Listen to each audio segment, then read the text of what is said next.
एकोणीसशे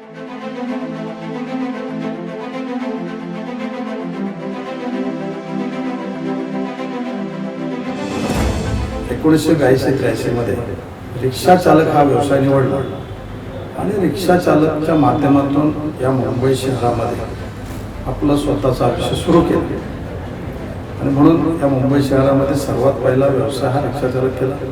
या परिस्थितीमध्ये समाजाचा सेवा करत असताना या रिक्षा चालकाच्या माध्यमातून लोकांची ओळख झाली आणि शिवसेना सनातन धर्माचा भगवा ध्वज घेऊन छत्रपती शिवाजी महाराजांचा स्वराज्याचे विचार केले. या मुंबई शहरामध्ये, या महाराष्ट्रामध्ये मराठी माणसाला नेतृत्व देणं, त्यांच्या न्यायासाठी लढणं, हे जे घेऊन चाललेले होते, त्याच एका विश्वासावरती, त्याच एका श्रद्धेने शिवसेनेच्या प्रभावामध्ये सुरू केलं. तो एखादा राजकीय कार्यकर्ता असेल, सामाजिक कार्यकर्ता असेल, तो लोकांच्या हितासाठी झटतो, लोकांच्या हिताचे प्रश्न, लोकांच्या समस्या सोडवतो. तो कुठल्या पक्षाचा आहे, कुठल्या जातीचा आहे, कुठल्या प्रांताचा आहे, याच्यापेक्षा तो लोकांसाठी जो काम करतो आणि तो लोकांच्या हितासाठी लढणारा कार्यकर्ता, हे लोक त्याच्या डोक्यावर आशीर्वाद ठेवतात.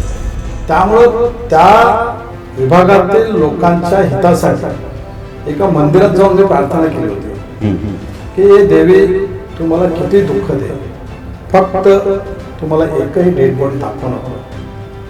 ते लोक माझे आहेत, त्या लोकांचा विश्वास माझ्यावरती आहे. आता तुमच्याच माध्यमातून तुम्हाला बोलून घेईन, अजून राहिलेले 200 घरं याच महिन्यामध्ये पांडुरंगाच्या यात्रेच्या अगोदर किंवा त्या निमित्ताने त्या लोकांची पांडुरंगाची वारी काढून त्यांना त्यांच्या स्वतःच्या हक्काच्या घरामध्ये नेऊन द्यायचे काम पूर्ण करणार आहे. माझ्या आईवडिलांच्या आशीर्वादाने 5 वर्षाचा मुलगा असेल किंवा 100 वर्षाचा आशीर्वाद असेल, एक आदराने दिलीप मामा म्हणून नाव ठेवलं जातं. आणि अतिशय मी भाग्यवान आहे की मला दिलीप मामा याच नावाने लोकांनी संबोधलं, हे अतिशय मोठं भाग्य आहे. बाळासाहेबांचे विचार परत तोडले जात होते की बाळासाहेबांनी सांगितलं होतं, किती कठीण प्रसंग आला तर काँग्रेसच्या जवळ जायचं नाही, वेळ प्रसंग पडला तर आपला पक्ष बंद. बरोबर. त्यामुळं काही लोकांनी विचार घेऊन जे काँग्रेसला आपल्या मांडीवर बसवलं होतं, हे विचार आम्हाला पटत नव्हते. आणि म्हणून त्या ठिकाणी एकनाथ शिंदे साहेबांनी जे क्रांती केली, जे बंड केलं, त्या माध्यमातून मराठी माणसासाठी, हिंदुत्वासाठी आणि सनातन धर्म, त्याचबरोबर आपल्या विभागाचा विकास जो थांबलेला आहे, जे लोकांना दिलेलं स्वप्न आहे की तुमच्या हक्काचं घर देतो, हे झालं पाहिजे, या विचाराने आदरणीय एकनाथ शिंदे साहेबांच्या बरोबर त्या बंडामध्ये सहभागी झालो.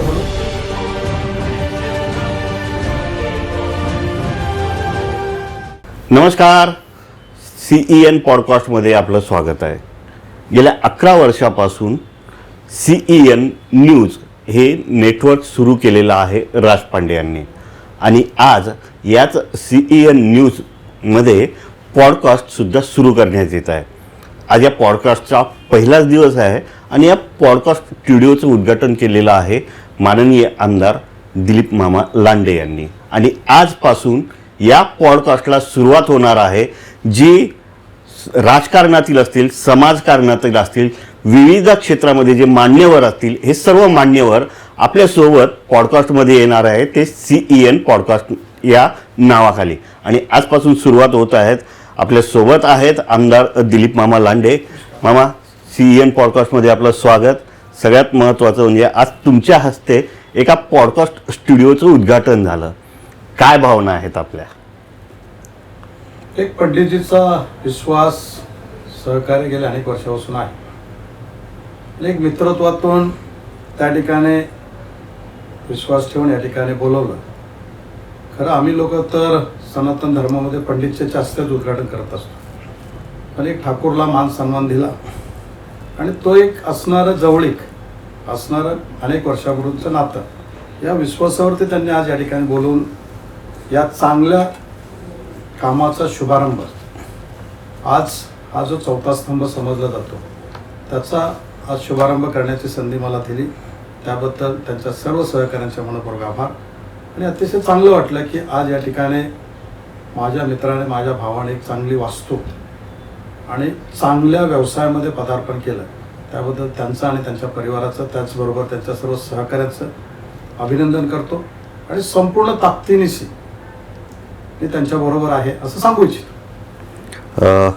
तसं तर राज पांडे यांच्यासोबत तर असतातच, परंतु तुम्ही गेल्या 16-17 वर्षापासून मी सुद्धा तुम्हाला ओळखतो आहे.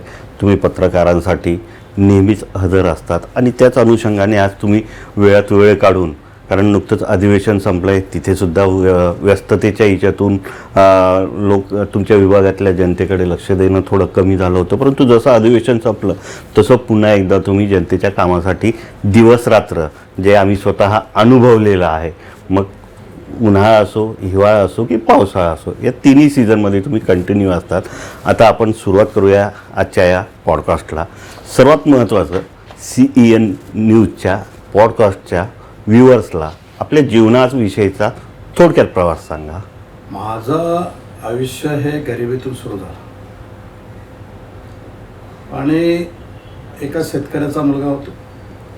शेतकऱ्यामध्ये गरीब परिस्थितीमध्ये शिक्षण घेताना आर्थिक परिस्थितीमध्ये अडचण आली आणि म्हणून 12वीमध्ये अर्धवट सोडून मुंबई शहरात पोटाची खळगी भरण्यासाठी, उदरनिर्वाह करण्यासाठी मुंबईमध्ये आलो.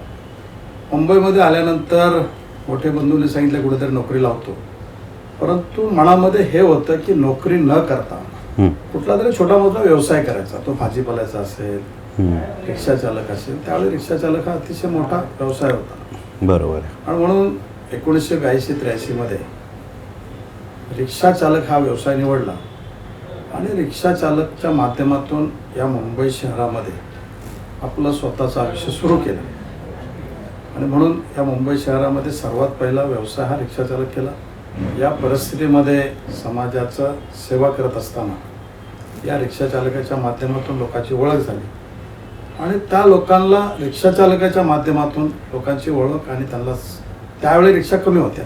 हो. त्यामुळे लोकांना गल्लीमध्ये जाणं, विशेषतः मी राहत होतो त्या काजूपाड्यामध्ये, रिक्षा न येणं, त्याच्यामध्ये रिक्षाच्या माध्यमातून चांगली ओळख झाली, लोकांचा विश्वास पटला. मामा, रिक्षा चालक ते आता एक विधानसभेचे आमदार, हा प्रवास. हे रिक्षा चालवत असताना या मुंबई शहरामध्ये मराठी माणसासाठी, मराठी माणसाच्या न्याय हक्कासाठी एक लढणारी संघटना होती. ती आहे शिवसेना.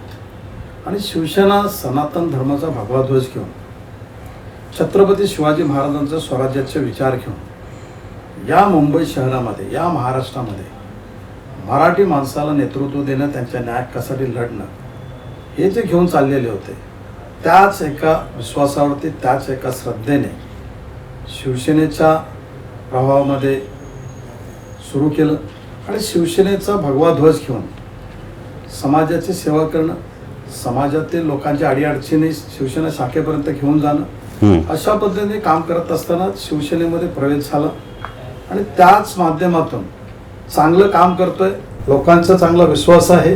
या धर्तीवरती त्यावेळे हिंदू हृदय सम्राट सरसेनापती बाळासाहेब ठाकरेंनी पक्षाची जिम्मेदारी शाखाप्रमुख म्हणून त्या विभागाची दिली आणि पक्षामध्ये चांगलं काम केल्यामुळं त्यावेळी बाळासाहेब जो चांगला कार्यकर्ता असेल, जो चांगला शिवसैनिक काम करत असेल, लोक त्याला मानत असतील, लोकांच्या तो हृदयात असेल, त्याला बाळासाहेब त्याच्या पाठीवरती थाप द्यायचे, बरोबर, आशीर्वाद ठेवायचे.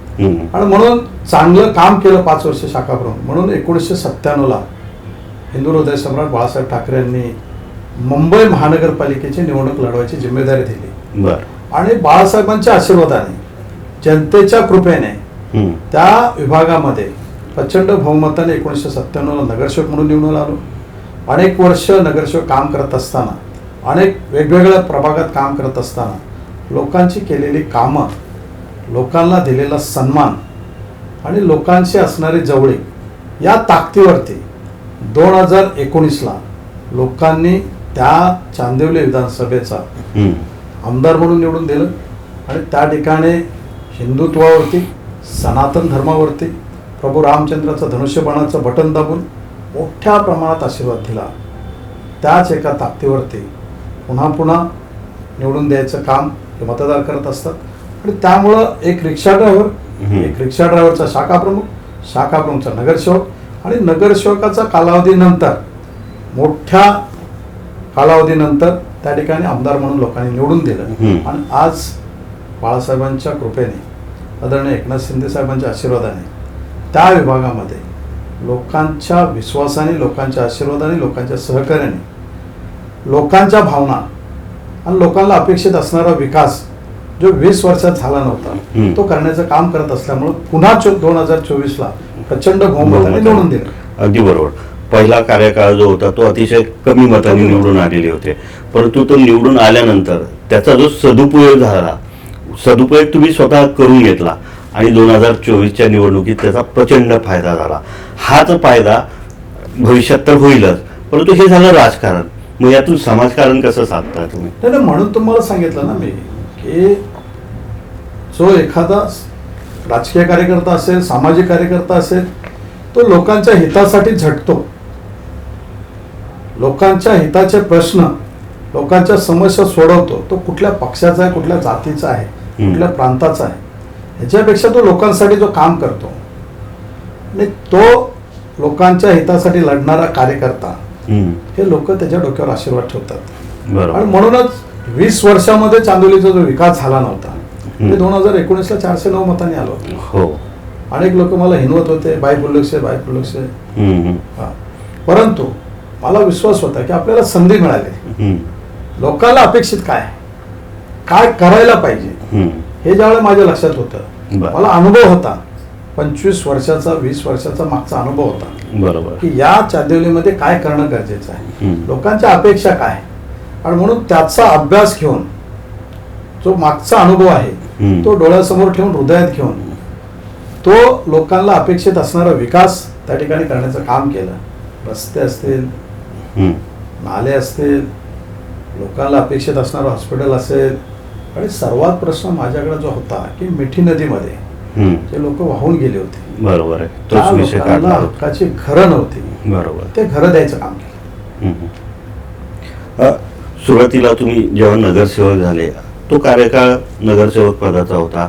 अनेक समस्या होत्या मुंबईत आणि आजही आहेत. त्यातल्या काही अंशी सुटत आहेत, काही सुटणार सुद्धा आहेत.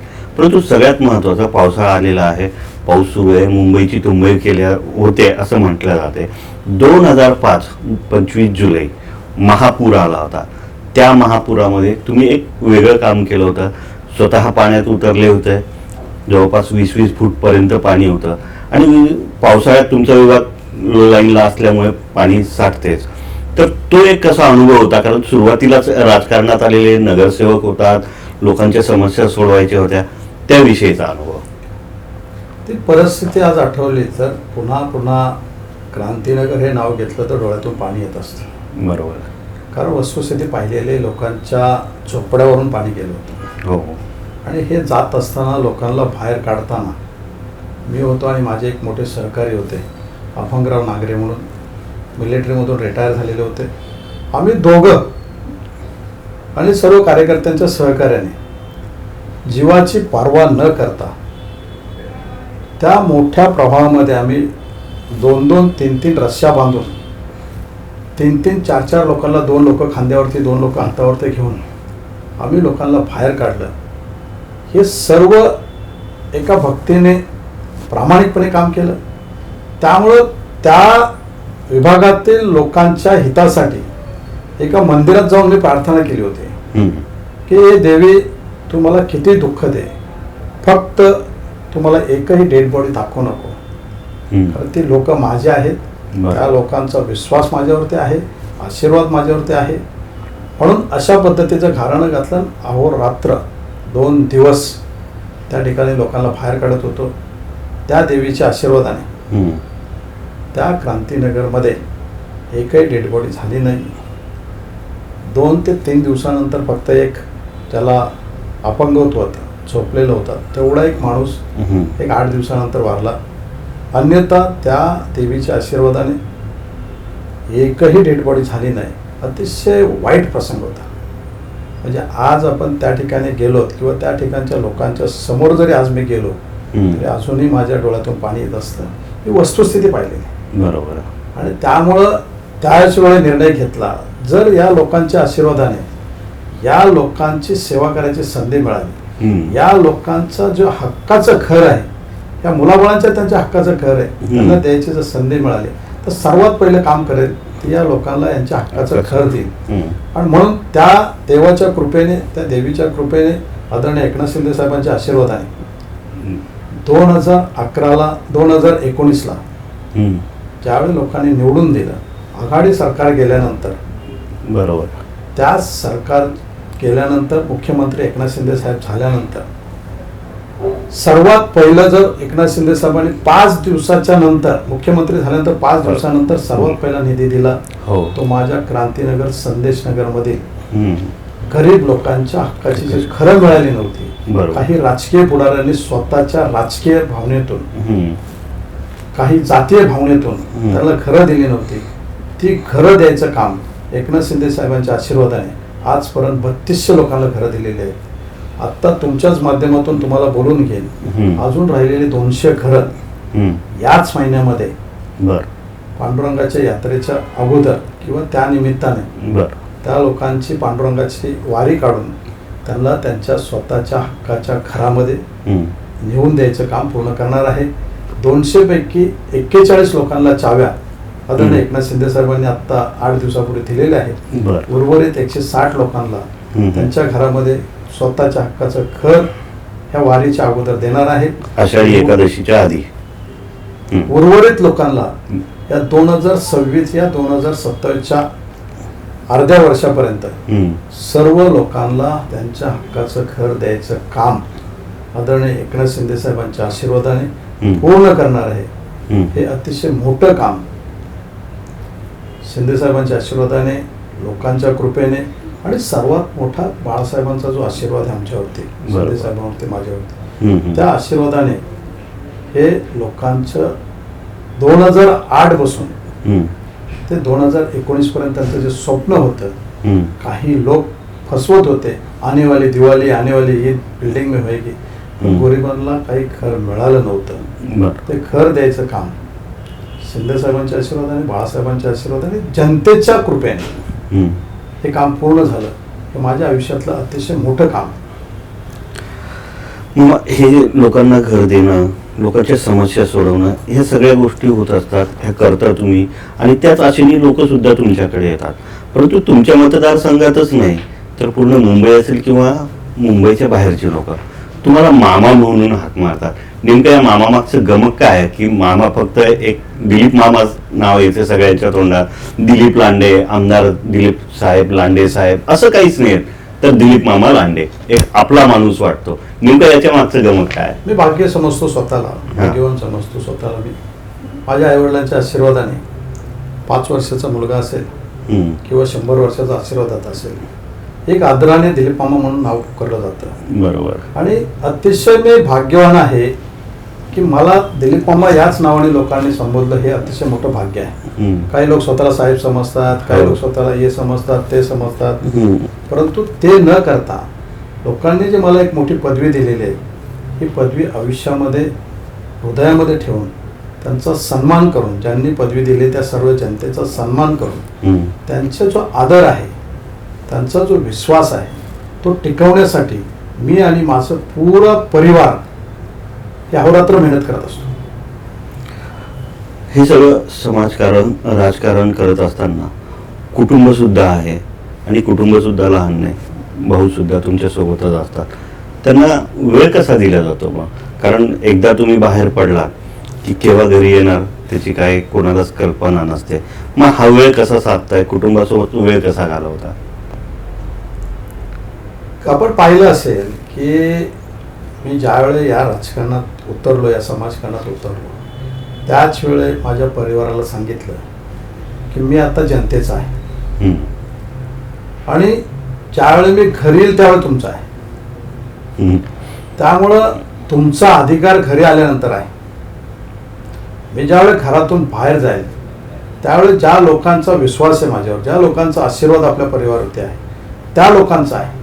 त्यामुळे त्या लोकांच्या हितासाठी, त्या लोकांच्या सन्मानासाठी, त्या लोकांना न्याय मिळवून देण्यासाठी आणि त्या लोकांच्या अडीअडचणी सोडवण्यासाठी ही माझं कर्तव्य आहे. मी फक्त एकदा घरातून बाहेर गेलो की मी जनतेचा आहे.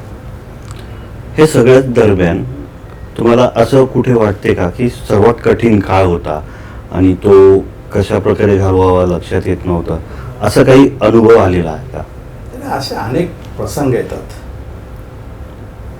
आणि प्रत्येकाच्या आयुष्यामध्ये अनेक कठोर प्रसंग येतात, परंतु ते आपली परीक्षा घेण्यासाठी येत असतात. बरोबर. त्याच प्रसंगामध्ये जो माणूस उठून शांतपणे विचार करून चालतो हम्म. तो सक्सेस होतो. पण माझ्या आयुष्यामध्ये राजकारणात असतील, माझ्या व्यवसायात असतील, अनेक प्रसंग आले. हम्म. राजकारणात पण अनेक प्रसंग आले, परंतु राजकारणामध्ये प्रसंग येत असताना एक नेत्याने मला सांगितलं होतं हम्म.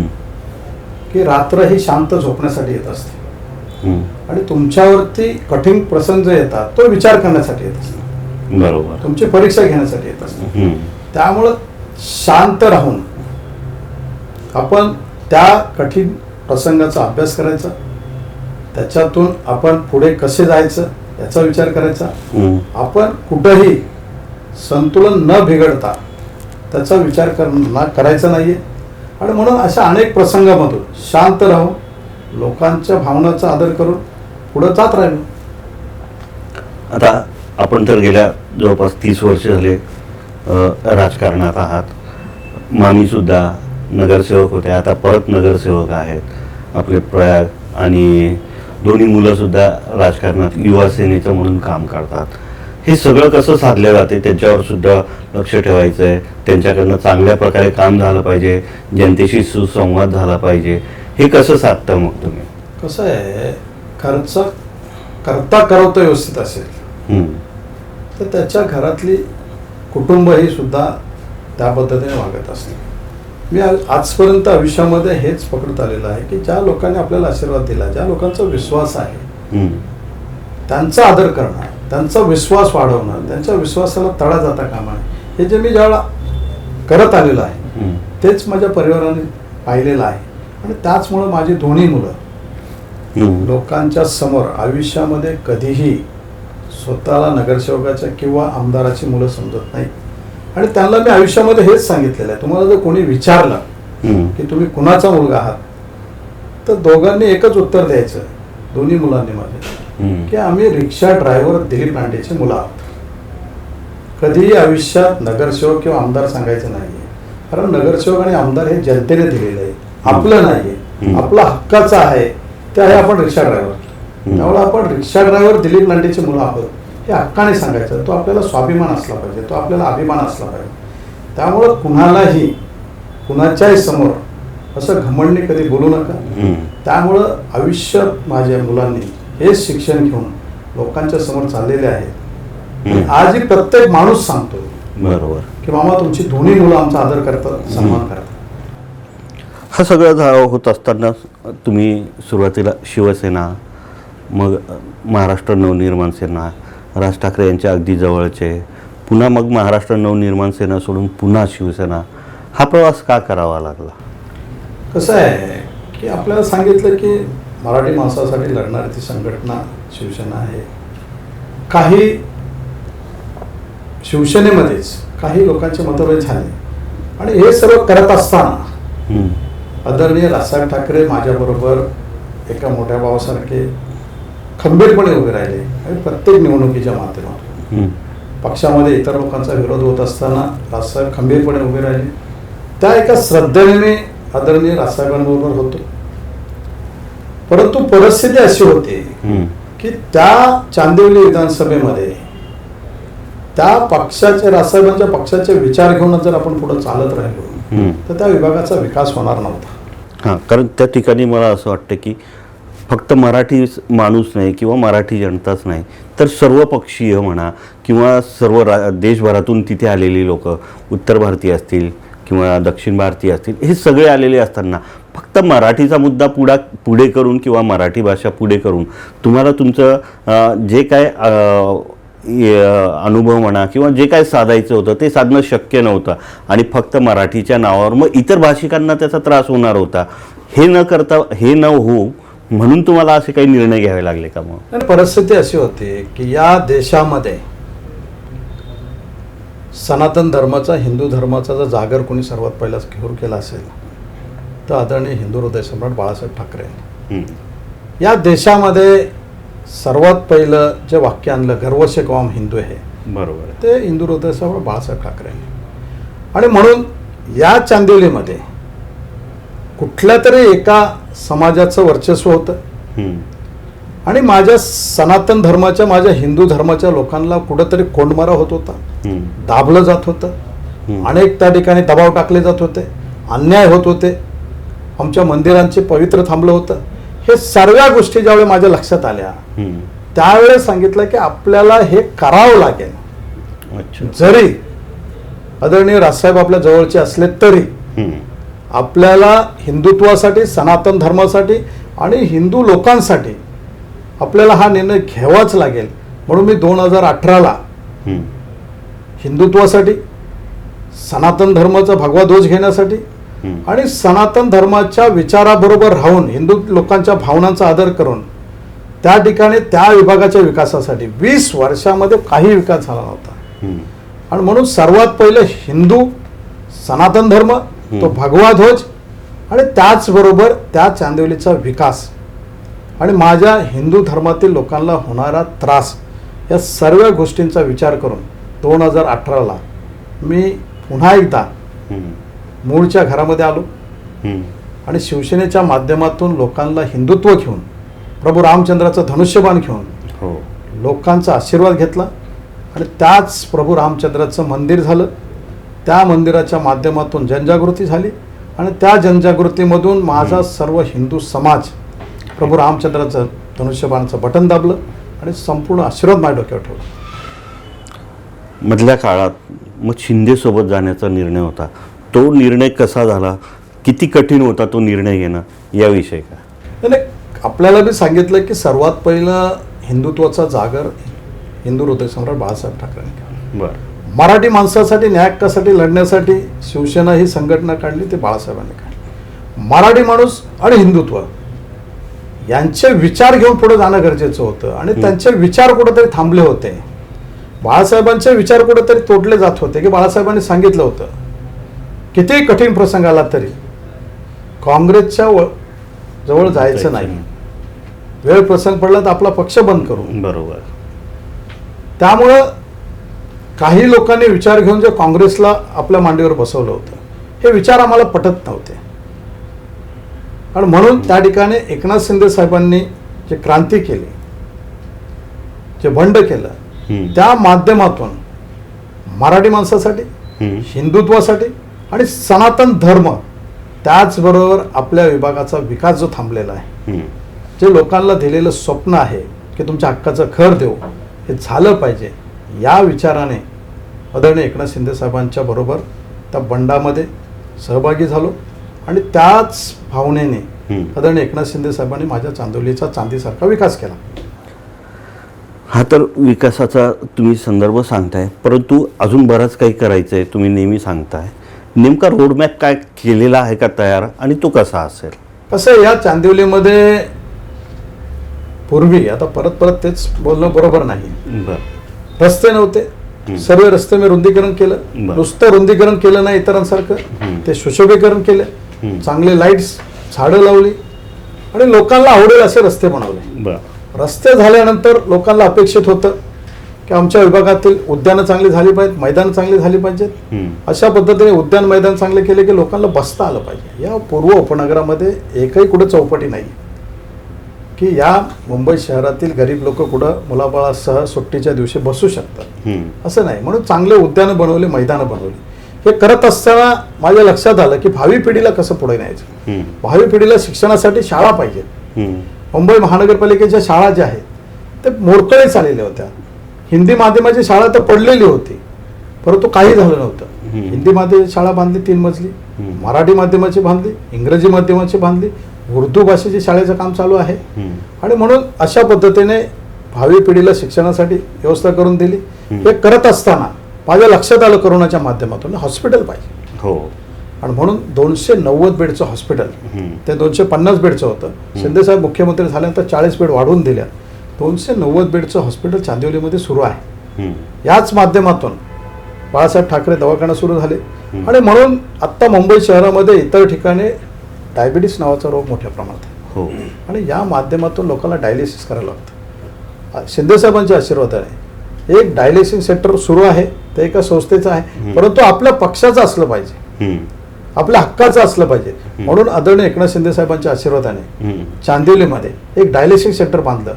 या 15 ऑगस्टला स्वातंत्र्य दिनाच्या निमित्तानं ते लोकांसाठी अर्पण करत आहोत, लोकार्पण करत आहोत आणि लोकांच्या हितासाठी ते करत आहोत. तर प्रेक्षक हो, आज आपल्यासोबत आहेत चांदिवली विधानसभा मतदारसंघाचे आमदार दिलीप मामा लांडे. गेल्या अर्ध्या तासापासून दिलीप मामांना अनेक प्रकारचे प्रश्न विचारून त्यांच्याकडून काय गुपित आहे ते काढण्याचा सुद्धा प्रयत्न करतोय आणि हाच प्रयत्न यापुढे सुद्धा सुरूच राहणार आहे. एक सगळ्यात महत्त्वाचं, आम्ही तुम्हाला गेल्या 15-20 वर्षापासून ओळखतोय, नगरसेवक असताना आणि आता आमदार असताना. तुमचा आणि वाद हे चोली बंधन आहे असं म्हटलं जाते. नेमकं हा असं का होतंय?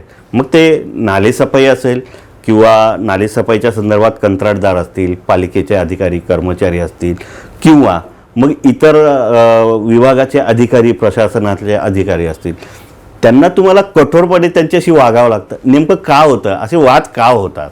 ते कसं आहे, आम्हाला हिंदू हृदयसम्राट बाळासाहेब ठाकरेंनी एक कानमंत्र दिलेला आहे. सत्ता आपली असली तरी, सत्तेत आपण असलो तरी लोकांच्या हितासाठी, लोकांना न्याय मिळवून देण्यासाठी आणि लोकांनी ज्या विश्वासाने आम्हाला निवडून दिलेला आहे की रस्ते चांगले होतील, नाले साफसफाई होईल, व्यवस्थित राहील, हे जे आहे हे जर पूर्ण होत नसेल तर त्याला जे जिम्मेदार असेल, तो अधिकारी असेल, ठेकेदार असेल, तर त्याला त्याच्या कानाखाली आवाज काढून त्याच्या कानामध्ये सांगितलं पाहिजे की ही तुझी जिम्मेदारी आहे. आणि त्या पद्धतीने मी करत असतो, करत राहील. हे जरी चुकीचं असलं तरी ते लोकांचं काम त्यांनी केलं पाहिजे. लोकांच्या कामासाठीच तुम्हाला अधिकारी म्हणून नेमलेलं आहे. लोकांच्याच करामधून तुम्हाला पैसे पगार मिळत असतो, लोकांच्याच करामधून ठेकेदाराला ते ठेका मिळत असतो. आणि म्हणून आपण जो लोकांनी विश्वास ठेवलेला आहे तो पूर्ण करण्यासाठी आपल्याला कुठलंही पाऊल उचलायला लागलं तर ते उचललं पाहिजे आणि लोकांचा विश्वास टिकला पाहिजे. इकडे टीका पण होते आणि एकीकडे कौतुक होते. कौतुक करणारे जे असतात, ज्यांना माहिती आहे की प्रशासनातले अधिकारी दिलीप मामासारखे जर लोकप्रतिनिधी असतील तरच काम करतात, आणि टीका होते ते विरोधक असतील किंवा ज्यांना काम करायचं नाही अशी लोक करत असतात. मग या दोन्ही गोष्टीच्या दरम्यान तुम्हाला कसं फेस करावं लागतं? नाही, या दोन्ही गोष्टीमध्ये जे माझं कौतुक करतात, माझा सत्कार करतात, याच्यापेक्षा जे माझ्यावर टीका करतात त्यांचं मी अभिनंदन करत असतो. अच्छा. हा, की आपण असे टीका करत जा. कुठं माझी चूक होत असेल, कुठं माझ्या नजरेतून एखादं काम राहत असेल तर मला माहिती होतं. आता अनेक लोक दाखवतात की इथं नाला भरलेला आहे, साफसफाई होत नाही, इथं रस्त्यावर खड्डा पडलेला आहे. होऊ शकतं आपल्या कामाच्या वेळेमध्ये वेळ मिळाला नाही, एखादा खड्डा चुकून राहिला. हे असे जे टीका करणारे असतात, विरोधक असतात, यांच्यामुळे आपल्याला माहिती पडतं. बरोबर. आणि त्यामुळे ते काम पूर्ण होतं. मग असे लोक टीका करणारे यांचं अभिनंदन करायला पाहिजे. याच दरम्यान आता पावसाळ्यात मुंबई महापालिकेत सत्ताधारी आलेले आहेत, तुम्ही महायुती म्हणून सत्ता सांभाळत आहेत. साधारणतः मार्च-एप्रिलपासून नालेसफाईला सुरुवात होती. मुंबईतल्या अनेक ठिकाणी नालेसफाईला सुरुवात झाली, परंतु कुर्ला विभाग म्हणजे आपला जो मध्य विभागातला झोन 5 म्हणतात, त्यामध्ये खूप उशिरा सुरुवात झाली आणि सुरुवातीला तर कंत्राटदार येण्यास तयार नव्हते. दबक्या आवाजात अशी प्रतिक्रिया होत्या की तिकडे दिलीप मामा आहेत आणि तिकडे जर काम झालं नाही तर अक्षरशः दिलीप मामा मारतात आणि म्हणून उशीर झाला असं म्हटलं जात होतं. याच्याकडे कसं बघताय तुम्ही? ठीक आहे, पावसाळा उशिरा आला, पाणी तुंबण्याच्या घटनासुद्धा कमी झाल्या आहेत आणि जिथे झालं आहे तिथे प्रशासनाने सुद्धा वेळेतच हे केलं आहे, कारण तुमच्यासारखे लोकप्रतिनिधी तुम्ही सगळेजण रस्त्यावर होतात गेल्या आठवड्यात जेव्हा पाऊस आला. तर मग याकडे कसं बघता? नाही, खरं पाहिलं तर असं तुम्हाला कोणी सांगितलं असेल ते मला माहीत नाही आहे, परंतु आदरणीय एकनाथ शिंदे साहेब मुख्यमंत्री असताना मिठी नदीमधला ज्या गाळामध्ये जो भ्रष्टाचार झाला होता, बरोबर, मिठी नदीचं काम व्यवस्थित झालं नव्हतं आणि त्यावेळे त्या महानगरपालिकेच्या अधिकाऱ्यांनी ठेकेदारांना ठेका देत असताना ते पेमेंट देऊन टाकलं.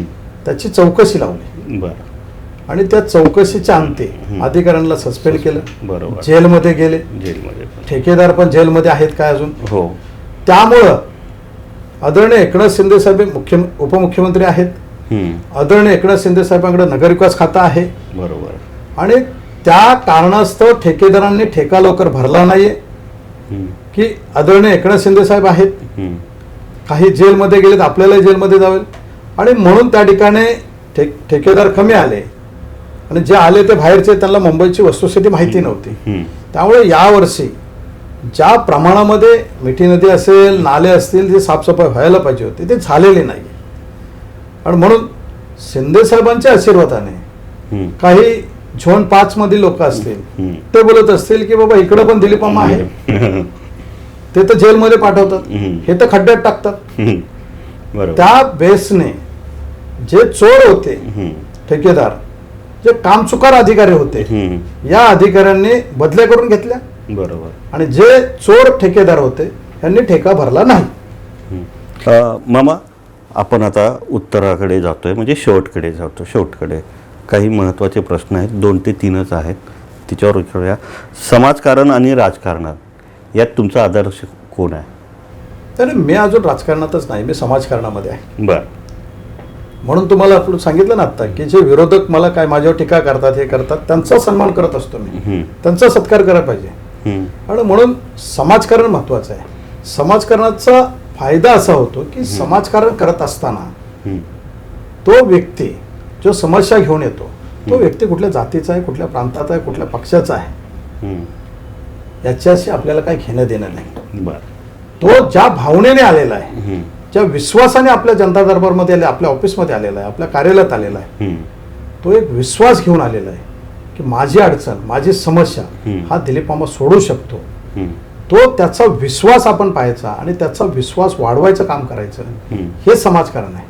आणि म्हणून समाजकारणाच्या माध्यमातून सर्व जातीपातीच्या लोकांचा सन्मान केला जातो, त्यांचे प्रश्न ऐकले जातात, सर्व धर्मांचा आदर केला जातो, सर्व पक्षाचे लोक जे असतील, कुठल्याही पक्षाचा असो.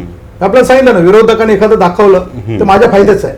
आणि म्हणून एखादा विरोधक जरी घेऊन आला की या विभागामध्ये हा नाला साफ झाला नाहीये, या विभागामध्ये इथं बालवाडी बांधली गेली नाही, या विभागामध्ये हे गुरुद्वाराचं समोरचं जे शेड आहे ते बांधलं गेलं नाही, अशा पद्धतीने जर विरोधकांनी सांगितलं तर समाजकारणामध्ये ते केलं जातं. आणि म्हणून समाजकारण हे मी अतिशय महत्वाचं मानतो. कारण आदरणीय हिंदू हृदय सम्राट सरसेनापती बाळासाहेब ठाकरेंची शिकवण आहे की 80% समाजकारण, 20% राजकारण. फक्त निवडणुकीपुरतं मतदारांना सांगायचं की मी या पक्षाचा आहे आणि माझे जी निशाणी आहे ते प्रभू रामचंद्राचे धनुष्यबाण आहे, तेवढंच 20% काम करायचं. 80% लोकांनी एकदा निवडून दिल्यानंतर आपण लोकांचे आहोत, लोक आपले आहेत, विभाग आपला आहे, विकास करणं काम आपलं आहे. तुमच्या या सगळ्या बोलण्यातून एक सार लक्षात येतो की तुम्हाला असं नेहमीच वाटत असावं की जे संत सांगून गेले, निंदकाचे घर असावे शेजारी. म्हणजे तुम्हाला कायमस्वरूपी विरोधक जवळ असायला पाहिजे, तुमच्या वर कठोर टीका केली पाहिजे, कठोर टीका केली पाहिजे. म्हणजे तुम्ही स्वतःला असं समजताय की विरोधकच तुमच्यातली जी काही कमतरता असेल ती दाखवून देतात आणि मग तुम्ही ते सुधारू शकता, असंच तुम्हाला म्हणायचं आहे. नाही, कसं आहे, हा महाराष्ट्र साधू संतांचा महाराष्ट्र. बरोबर. आमच्या साधू संतांनी जे भोगलेलं आहे, तुकाराम महाराजांना जो त्रास झालेला होता, बरोबर, तर एवढ्या मोठ्या साधू संतांना त्रास होतो, आपण ते छोटे भक्त त्यांच्या चरणाच्या खाली जी धूळ असते त्या धूळ आपण माथ्याला लावणारे आहोत. त्यामुळे त्यांच्यावर टीका होते तर आपल्यासारख्या भक्तावर पण टीका होणारच.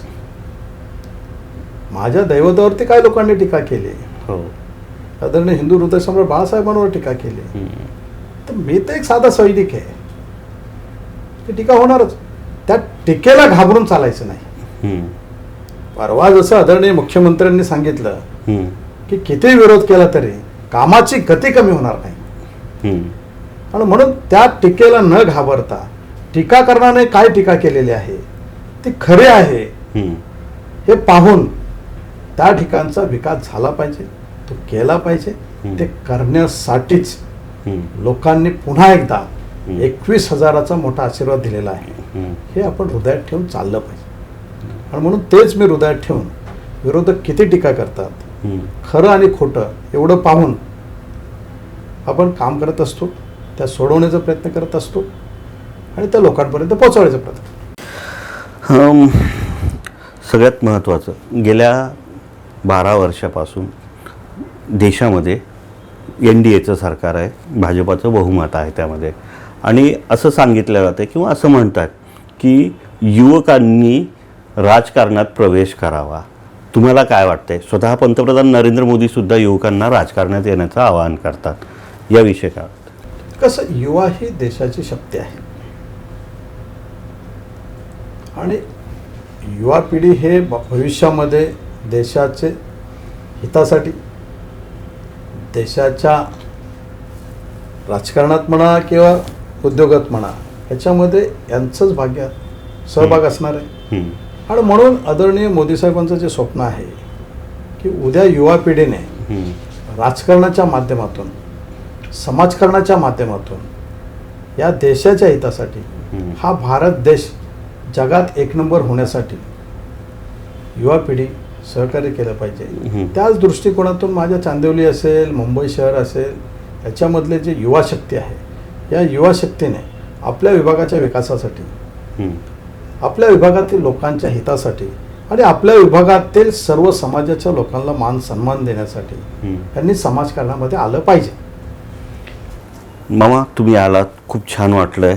अगदी हा वेळ तर असा जाऊच नाही, आणखी प्रश्न विचारत राहावं, आणखी तुम्ही सांगत राहावं आणि हेच प्रश्न असतील किंवा हेच तुमचे जे विचार आहेत ते लोकांपर्यंत पोहोचले पाहिजे असंच वाटते. अनेकांना ही मुलाखत जी आहे ती चांगली पण वाटेल, टीकासुद्धा करतील टीकाकार जे आहेत, परंतु अतिशय उत्कृष्ट आणि लोकांविषयी किंवा तुमच्या विभागातल्या समाज किंवा जनतेविषयी तुम्ही कठोरपणे जे सांगितले ते अतिशय उत्तम सांगितलेलं आहे. आपण आता शेवटकडे वळतोय. थोडक्यात काही प्रश्न असतील त्याचे एका शब्दात उत्तर द्यायचे. आपला आवडता नेता कोण? नाही, माझं आवडता नेता माझे राजकारणामध्ये या संपूर्ण महाराष्ट्रामध्ये ज्यांच्या हृदयामध्ये आहेत ते हिंदू हृदय सम्राट सरचिन्हवती बाळासाहेब ठाकरे.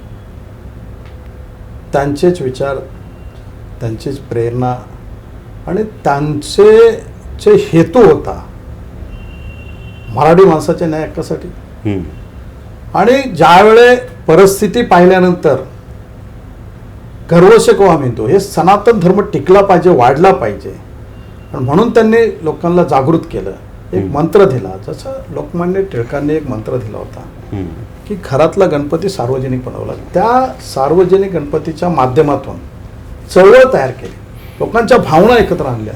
तशा पद्धतीने ज्यावेळे मराठीचा मुद्दा महाराष्ट्रीयन लोकांच्या हितासाठी संघटना ज्यावेळेस स्थापन केली, त्यावेळे हिंदू हृदय सम्राट बाळासाहेब ठाकरेंच्या लक्षात आलं की हिंदुत्व, सनातन धर्म माझा हा कुठंतरी मागं पडतोय, आणि म्हणून त्यांनी सनातन धर्माचा भगवा ध्वज घेऊन गर्व से काम हिंदू है ही सर्व आपल्या देशामध्ये सर्वात पहिली घोषणा करणारे हिंदू हृदय सम्राट बाळासाहेब ठाकरे आहेत. त्यांचा मतदानाचा अधिकार केला, त्याला घाबरले नाही. एक आमदाराचं आमदारपद गेलं, त्याला घाबरले नाही. त्यांच्यावर सुद्धा स्वतः मतदान करण्याची बंदी घातली गेली. त्यांचा मतदानाचा अधिकार गेला, बरोबर, तरी घाबरले नाही. एक आमदार त्यावेळेस डिस्क्वालिफाय झाला, बरोबर, आमदारकी गेली, ते घाबरले नाहीत. तो हिंदुत्वाचा मुद्दा घेऊन चालले. श्रीराम प्रभूंचं मंदिर ज्या ठिकाणी बांधतात, ज्यावेळी बाबरी मस्जिदचा पहिला ढाचा तोडला, त्यावेळी अनेक लोकांनी हात वर केले की हमने हमने हमने, परंतु घमंडने, स्वाभिमानाने, बरोबर, मातोश्रीमधून आवाज दिला पुऱ्या देशाला, अगर वो ढाचा मेरे शिवसैनिक ने तोडा है तो मेरे को उसका गर्व आहे. बरोबर, हे हिंदुत्वासाठी बोलणारे बाळासाहेब आहेत, आणि म्हणून त्यांचा आदर्श हृदयात ठेवून हे लोकांच्या हिताचं काम करत असतो. आपलं आवडतं पर्यटन स्थळ कोणतं? माझं सर्वात आवडतं पर्यटन स्थळ हे माझं चांदिवली आहे. रोज लोकांचं दर्शन घडावं आणि रोज लोकांचा आशीर्वाद मिळावा, हेच माझं पर्यटन स्थळ. आपला आवडता खाद्यपदार्थ? असं काही नाहीये. एक तर वेळेवर झोपत नाही, वेळेवरती जेवण मिळत नाहीये, बरोबर, जे वेळेवर मिळेल ते आनंदाने खाणं आणि कुटुंबासह आनंदात राहणार. एक शेवटचा प्रश्न आता, चांदिवलीकरांना काय संदेश देणार? चांदिवलीकरांना संदेश देण्या एवढा मी मोठा नाही आहे. बर. चांदिवलीकरांच्या चरणावरती नतमस्तक होऊन अपेक्षा करू शकतो की तुम्ही जो विश्वास ठेवलेला आहे, तुम्ही एका श्रद्धेने, भक्तीने, एका विश्वासाने प्रभू रामचंद्राचं धनुष्यबाण उचलून सनातन धर्माचा भगवा ध्वज घेऊन आपल्या आणि आपल्या परिवाराचा आशीर्वाद माझ्या डोक्यावर जो ठेवलेला आहे, त्या आशीर्वादाला मी कुठे, त्या विश्वासाला मी कुठे तडा जाऊन देणार नाही. आणि तुमचा तो आशीर्वाद सनातन धर्मासाठी, आपल्या हिंदुत्वासाठी प्रभू रामचंद्राच्या चरणावरती नतमस्तक होऊन तुम्ही प्रभू रामचंद्राचा धनुष्यबाण जो उचललेला आहे त्याची आठवण आयुष्यभर हृदयात ठेवून प्रभू रामचंद्राचा एक सेवक, प्रभू रामचंद्र भक्त तुमच्या सर्वांच्या चरणावरती नतमस्तक होऊन आयुष्यभर तुमच्या भावनांचा, तुमच्या श्रद्धेचा, तुमच्या विश्वासाचा आदर करत राहील. असाच आपला विश्वास, असाच आपला आशीर्वाद या सनातन धर्मासाठी, या हिंदुत्वासाठी प्रभू रामचंद्राचं धनुष्यबाण उचला आणि धनुष्यबाणाच्या बटन दाबून तुमचा आशीर्वाद माझ्या डोक्यावरती ठेवा, एवढीच चांदिवलीकरांच्या चरणावरती नतमस्तक प्रार्थना. तर हे होते चांदिवलीचे आमदार दिलीप मामा लांडे. 80% समाजकारण आणि 20%च राजकारण, बाळासाहेबांनी सांगितलेला हा मंत्र आपण कायमस्वरूपी जोपर्यंत राजकारणात आहे, श्वास आहे तोपर्यंत करत राहणार. आणि चांदिवलीकरांनी सुद्धा यावरच मला कायमस्वरूपी पाठीशी उभं राहावं माझ्या, असंच त्यांचं म्हणणं आहे. आजच्या पॉडकास्टमध्ये आपण आता इथेच थांबूया. पुन्हा भेटूया नवीन पॉडकास्टमध्ये नवीन नेत्यासोबत. तोपर्यंत नमस्कार. नमस्कार. CEN न्यूज, देश प्रदेश की ताजा तरीन खबरों के लिए CEN न्यूज को सब्सक्राइब करें और रहें पल पल की खबर से हर पल बाखबर.